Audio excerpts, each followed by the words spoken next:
Eu tinha um plano meticuloso, científico, irrefutável. Ia provar de uma vez por todas que a ressurreição de Jesus Cristo era o maior embuste da história humana. Tinha PhD em ciências forenses, acesso às melhores bibliotecas do mundo, contatos com arqueólogos em Israel. Ia desmontar essa farsa peça por peça. O problema é que as evidências não cooperaram. Na verdade, elas fizeram exatamente o oposto. Me calaram. E hoje, 5 anos depois, estou aqui falando com vocês como alguém que estava completamente errado. Meu nome é Lucas Andrade e esta é a história de como tentei destruir a fé cristã e acabei encontrando a verdade mais inconveniente da minha vida. Antes de começarmos essa jornada juntos, quero que vocês saibam uma coisa. Eu oro por cada pessoa que se inscreve neste canal. Leio os nomes de vocês, vejo os comentários e levo tudo diante de Deus. Se você ainda não se inscreveu, faça agora. Entre para essa família. Pai, obrigado por cada pessoa que está assistindo agora.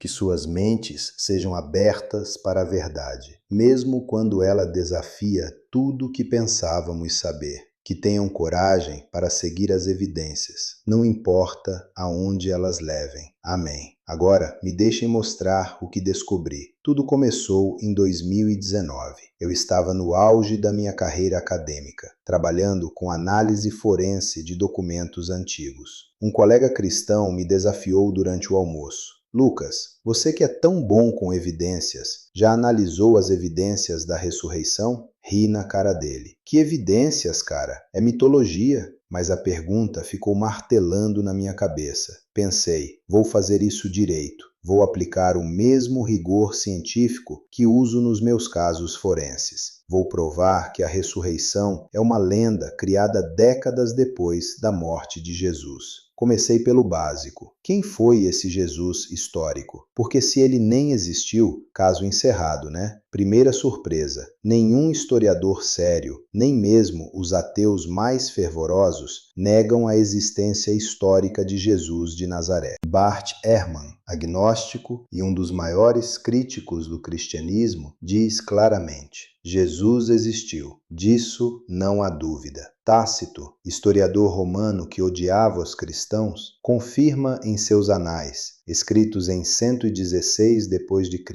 o originador deste nome, Cristo, foi executado pelo procurador Pôncio Pilatos durante o reinado de Tibério. Flávio Joséfo, historiador judeu do primeiro século, menciona Jesus 2 vezes em suas Antiguidades Judaicas. Mesmo descontando possíveis interpolações cristãs posteriores, o núcleo histórico permanece sólido. Plínio, o jovem, governador romano na Ásia Menor, escreve ao imperador Trajano, em 112 d.C., sobre os cristãos que cantavam hinos a Cristo como a um Deus e se recusavam a negar sua fé, mesmo sob tortura. Ok, Jesus existiu, mas e a ressurreição? Ali começou minha investigação de verdade. Primeiro, precisava entender exatamente como ele morreu, porque se não morreu direito, não ressuscitou, apenas acordou. A crucificação romana não era brincadeira, era uma ciência da tortura, desenvolvida para maximizar o sofrimento e garantir a morte. Os romanos crucificaram cerca de 30.000 pessoas só durante a revolta de Espartaco. Eles sabiam o que estavam fazendo. O processo começava com a flagelação. O flagrum romano tinha pequenas peças de metal e osso amarradas nas pontas. A medicina forense moderna mostra que 39 açoites com esse instrumento causavam laceração profunda dos músculos, perda massiva de sangue e choque hipovolêmico. Muitos morriam só na flagelação. Jesus sobreviveu a essa etapa, mas chegou ao Gólgota já em estado crítico. A crucificação em si era asfixia progressiva. Pregavam os punhos, não as palmas como mostram as pinturas, mas os pulsos, entre os ossos do rádio e da una. Um único prego de ferro atravessando o nervo mediano. A dor era literalmente indescritível, tão intensa que os romanos inventaram uma palavra nova, excruciatus, que deu origem à palavra excruciante. Os pés eram pregados contra o madeiro vertical. Para respirar, a vítima precisava se erguer, apoiando o peso nos prebos dos punhos e pés. A cada respiração, dor insuportável. Gradualmente, os músculos se esgotavam, a respiração ficava impossível e vinha a morte por asfixia. O suplício durava normalmente 6 a 36 horas. Jesus morreu em 6 horas, mais rápido que o normal, provavelmente devido à flagelação severa. Mas aqui vem o detalhe que me fez parar. O soldado romano cravou uma lança no lado de Jesus. João 19, verso 34, diz que imediatamente saiu sangue e água. Durante séculos, os críticos zombaram desse detalhe. Como sai sangue e água de um cadáver? Em 1950, a ciência médica descobriu. Quando há falência cardíaca por trauma severo, o pericárdio se enche de um fluido seroso, água. O sangue se deposita na parte inferior do tórax. Uma lança perfurando a cavidade torácica de baixo para cima atingiria primeiro o sangue coagulado e depois o fluido pericárdico. Sangue e água. João não era médico. Viveu no século I, quando a anatomia cardíaca era desconhecida. Como ele soube desse detalhe? A menos que tenha realmente visto. Os soldados romanos eram especialistas em morte. Era literalmente o trabalho deles. A penalidade para um soldado que deixasse um condenado escapar vivo era a própria morte. Eles quebraram as pernas dos 2 ladrões para acelerar a asfixia. Mas quando chegaram a Jesus, viram que já estava morto. Confirmaram com a lança. Pilatos ficou surpreso com a rapidez da morte e pediu confirmação ao centurião responsável. Jesus estava morto. Morto mesmo. Isso está documentado não apenas nos evangelhos, mas em fontes não cristãs. O Talmud babilônico, fonte judaica hostil ao cristianismo, confirma que Yeshu foi enforcado na véspera da Páscoa. Não questiona a morte, apenas dá uma versão distorcida dos eventos. Luciano de Samosata, escritor grego do século II, zomba dos cristãos que adoram aquele homem crucificado na Palestina. De novo, morte confirmada por fonte hostil. Até aqui, minha investigação estava indo conforme esperado. Jesus existiu, foi crucificado, morreu. Nada de sobrenatural ainda. Mas aí começaram os problemas para minha teoria. Primeiro problema, o túmulo vazio. Todas as fontes, cristãs e não cristãs, concordam que o corpo de Jesus desapareceu do túmulo. A questão não é se desapareceu, mas como. Os próprios inimigos de Jesus admitiram o túmulo vazio. Mateus 28, 13 relata que os líderes judeus espalharam a versão de que os discípulos roubaram o corpo durante a noite. Percebam, eles não negaram o túmulo vazio, criaram uma explicação alternativa. Por que fariam isso se o corpo ainda estivesse lá? Bastaria mostrar o cadáver e o cristianismo morreria ali mesmo. Justino Mártir, escrevendo em 150 d.C., diz que essa versão dos líderes judeus ainda circulava no seu tempo, 1 século depois. Se fosse mentira, por que os judeus continuariam sustentando uma versão que admitia o túmulo vazio? Investigando mais fundo, descobri detalhes arqueológicos fascinantes. O túmulo de Jesus pertencia a José de Arimateia, membro do Sinédrio. Isso está em todas as fontes. Mas aqui está o problema para os céticos. José de Arimateia é o último cara que os primeiros cristãos inventariam. Era membro exatamente do conselho que condenou Jesus. Se fosse lenda,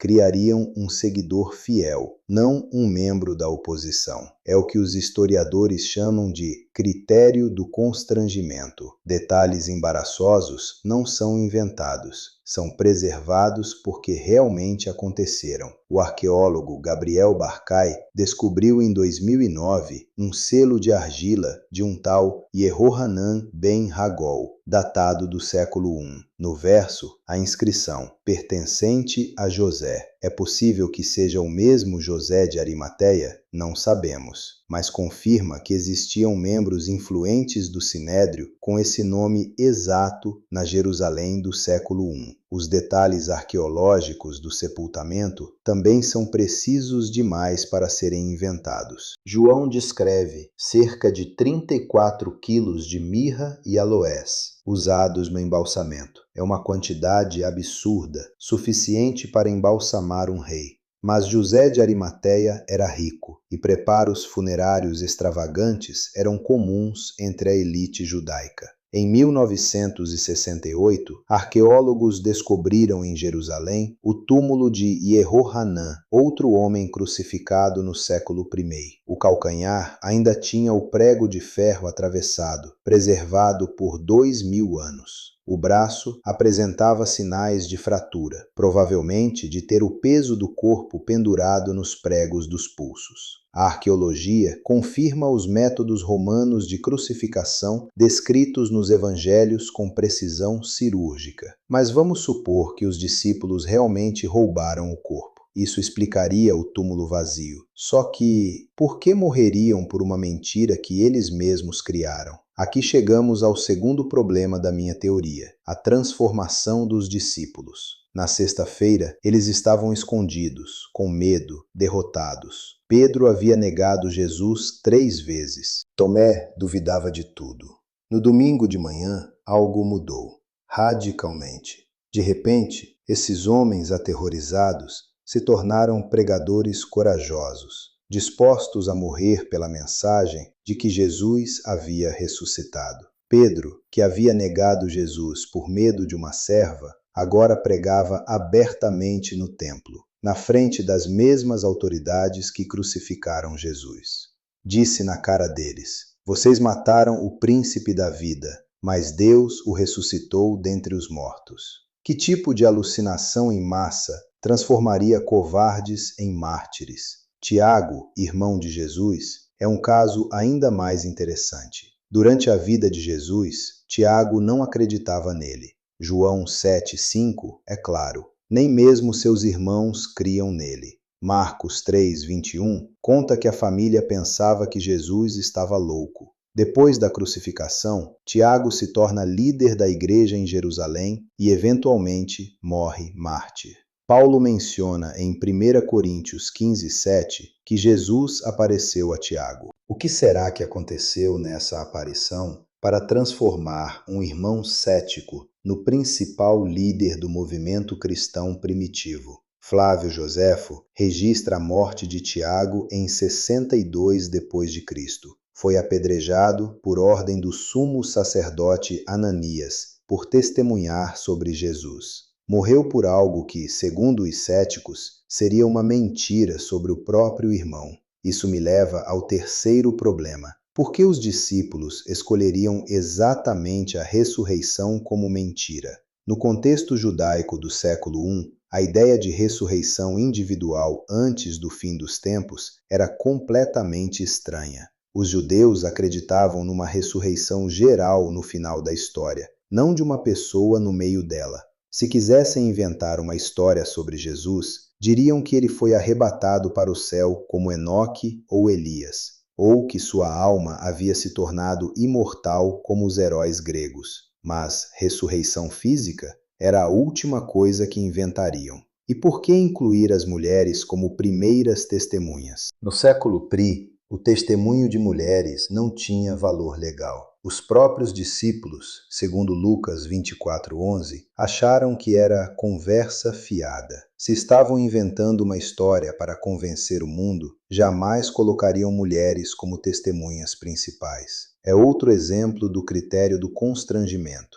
Ok, pensei. Talvez não fosse mentira deliberada. Talvez fosse alucinação coletiva. Pessoas estressadas, traumatizadas, poderiam ter alucinações vívidas sobre Jesus. Problema: alucinações são experiências individuais, altamente subjetivas. Não acontecem para grupos inteiros ao mesmo tempo. E as aparições de Jesus relatadas no Novo Testamento têm características que contradizem o padrão típico de alucinações. Paulo lista em 1 Coríntios 15, 3-8, uma série de aparições, a Pedro, aos 12, a mais de 500 pessoas ao mesmo tempo, a Tiago, a todos os apóstolos e, finalmente, a ele mesmo. Essa carta foi escrita por volta de 55 depois de Cristo, apenas 25 anos após os eventos. Paulo diz que a maioria das 500 testemunhas ainda estava viva quando ele escreveu.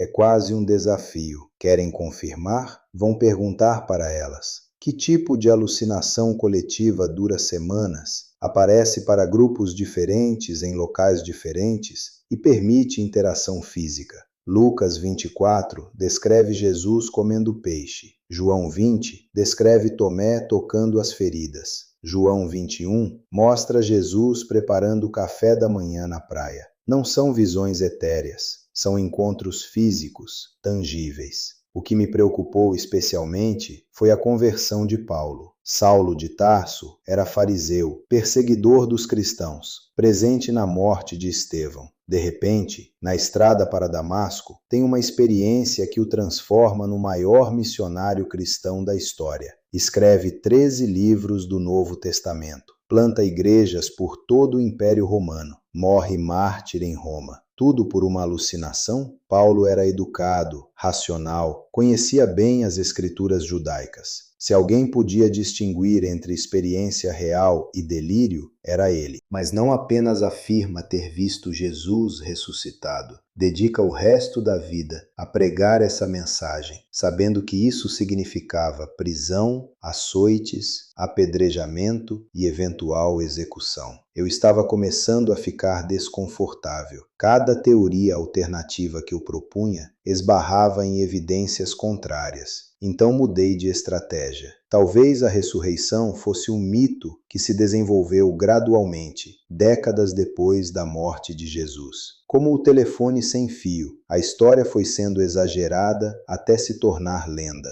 Essa teoria também desmoronou. O credo citado por Paulo em 1 Coríntios 15, 3-4.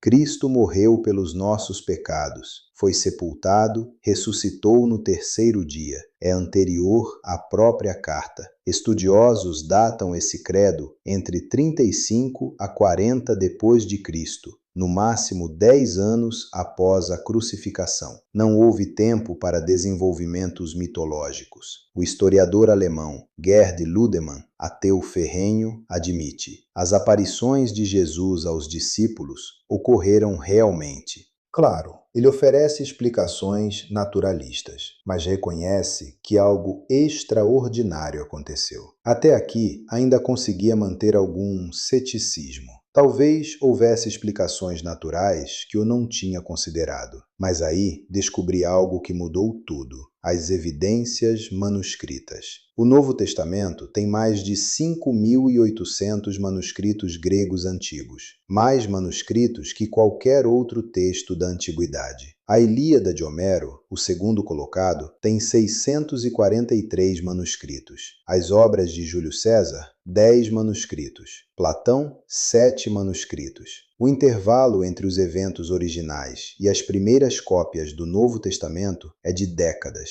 Para os clássicos greco-romanos, são séculos ou até milênios. O Papiro 52, contendo trechos de João 18, data entre 100 e 125 depois de Cristo, apenas 30 a 40 anos após a escrita original. É praticamente contemporâneo aos eventos. Em 2006, a descoberta do Papiro 66 confirmou a datação precoce do Evangelho de João. Em 2012, fragmentos do Papiro 104 mostraram que os evangelhos circulavam amplamente já no século II. A evidência manuscrita para o Novo Testamento é esmagadora, comparada a qualquer outra obra da antiguidade. Mas o que realmente me convenceu não foram os papiros. Foi a mudança cultural explosiva que se seguiu. Em 70 depois de Cristo, Jerusalém foi destruída pelos romanos. O templo foi demolido, o sacerdócio eliminado, os sacrifícios cessaram para sempre. Era o fim do judaísmo como conheciam. Mas algo extraordinário aconteceu. O movimento cristão, que deveria ter morrido com a destruição do seu centro religioso, explodiu. Em vez de diminuir, se espalhou como fogo pelo Império Romano. Dentro de 300 anos, o próprio imperador romano se converteu. Como um movimento baseado num crucificado fracassado, conquistou o império que o crucificou. A resposta dos primeiros cristãos era sempre a mesma: ele ressuscitou. Não tinham outra explicação. Não falavam de ensinamentos filosóficos profundos ou míraclos gerais. O centro absoluto da mensagem era: Jesus morreu e ressuscitou. Paulo é categórico em 1 Coríntios 15, 14. Se Cristo não ressuscitou, é vã a nossa pregação, e vã também é a vossa fé. Arriscavam tudo numa única afirmação: a ressurreição. Seria um risco incrível se soubessem que era mentira. Quando finalmente me rendi às evidências, precisava de algo para processar essa transformação. Não podia simplesmente aceitar intelectualmente e continuar vivendo como antes. Foi então que descobri uma ferramenta que mudou completamente como eu abordo minha fé no dia a dia. Um aplicativo que me encontra toda manhã exatamente onde estou, seja duvidando, questionando ou celebrando. Ele pega o mesmo tipo de evidência histórica e arqueológica que estamos discutindo aqui e transforma em reflexão diária. Não é mais sobre convencer minha mente uma vez, é sobre alimentar minha alma todos os dias. Deixei o link no comentário fixado para quem quiser dar uma olhada. Mas deixem eu continuar, porque ainda tem uma evidência que me deixou sem palavras. O que mais me impactou foi descobrir que a ressurreição não era apenas uma afirmação dos cristãos, era reconhecida pelos próprios inimigos. O Talmud babilônico, compilado pelos rabinos entre os séculos 3 e 105, contém uma passagem interessante sobre Yeshu, Jesus. Diz que ele praticava feitiçaria e seduziu Israel. Não nega os milagres, os reinterpreta como magia negra. Por que fariam isso? Se os milagres fossem invenção cristã posterior, os rabinos simplesmente os negariam. Ao invés disso, oferecem uma explicação alternativa. Admitem que algo sobrenatural aconteceu, mas atribuem a fonte demoníaca. O mesmo padrão aparece nos papiros mágicos egípcios dos séculos I e III. Contém fórmulas mágicas que invocam Jesus, o Deus dos Hebreus. Por que magos pagãos usariam o nome de um fracassado crucificado em seus encantamentos? A menos que acreditassem que ele realmente tinha poder.